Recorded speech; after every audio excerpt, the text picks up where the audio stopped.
ধর্মীয় ভাবগাম্ভীর্য আর উৎসবমুখর পরিবেশে সারা দেশে উদযাপিত হচ্ছে পবিত্র ঈদুল আজহা। সকালে বৃষ্টি উপেক্ষা করে বিভিন্ন জেলায় ঈদগাহে নামাজ আদায় করেন মুসল্লিরা। নামাজ শেষে দেশ ও মুসলিম উম্মার শান্তি কামনায় বিশেষ দোয়া করা হয়। প্রতিনিধিদের পাঠানো তথ্য ছবিতে ডেস্ক রিপোর্ট। সকাল থেকে দেশের বিভিন্ন স্থানে ভারী বর্ষণ আর বৈরী আবহাওয়া সত্ত্বেও এতটুকু ভাটা পড়েনি ঈদ উদযাপন উৎসাহ উদ্দীপনায়। কিশোরগঞ্জের ঐতিহ্যবাহী শোলাকিয়া ময়দানে মুষলধারে বৃষ্টির মধ্যেই অনুষ্ঠিত হয়েছে ১৯৯তম ঈদের জামাত।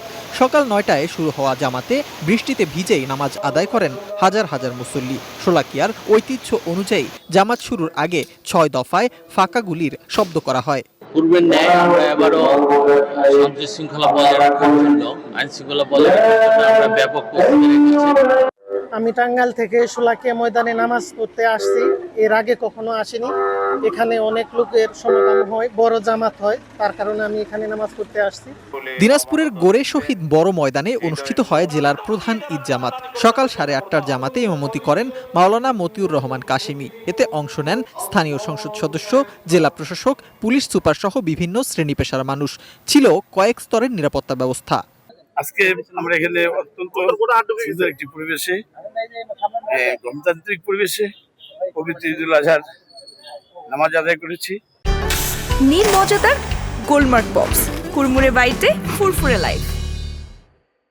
ঠাকুরগাঁও বড় মাঠে কেন্দ্রীয় ঈদগাহে নামাজ আদায় করেন বিএনপি মহাসচিব ও স্থানীয় সরকার মন্ত্রী মির্জা ফখরুল ইসলাম আলমগীর। ঈদের শুভেচ্ছা জানিয়ে ভেদাভেদ ভুলে দেশ ও জনগণের স্বার্থে ঐক্যবদ্ধ থাকার আহ্বান জানান তিনি। বিশ্বের মুসলমানরা আজকে এই ঈদুল আজহা পালন করেছেন কোরবানির মধ্য দিয়ে।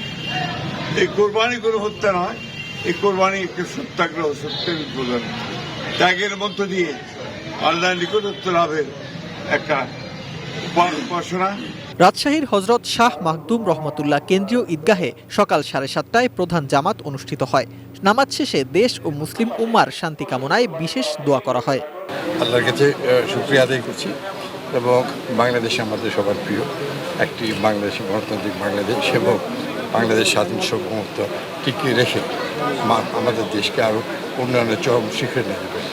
এদিকে বৃষ্টি উপেক্ষা করে সিলেট জেলা ও মহানগরের 2706টি ঈদগাহ ও মসজিদে ঈদ জামাত অনুষ্ঠিত হয়েছে।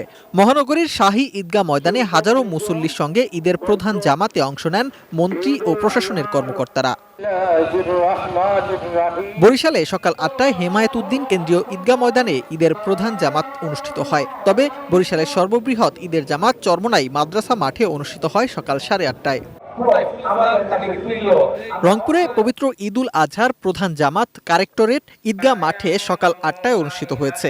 জামাতে স্থানীয় সংসদ সদস্য, সিটি কর্পোরেশনের প্রশাসক, বিভাগীয় কমিশনার, প্রশাসনের ঊর্ধ্বতন কর্মকর্তা সহ হাজার হাজার মুসল্লি অংশ নেন।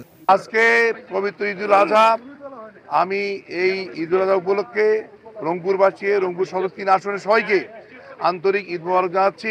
এছাড়াও খুলনা, কুমিল্লা, খাগড়াছড়ি, কুষ্টিয়া, নাটোর সহ সারা দেশেই উৎসব মুখর পরিবেশে ঈদের জামাত অনুষ্ঠিত হয়েছে। Sifat Mahmud, desk report, ATN news.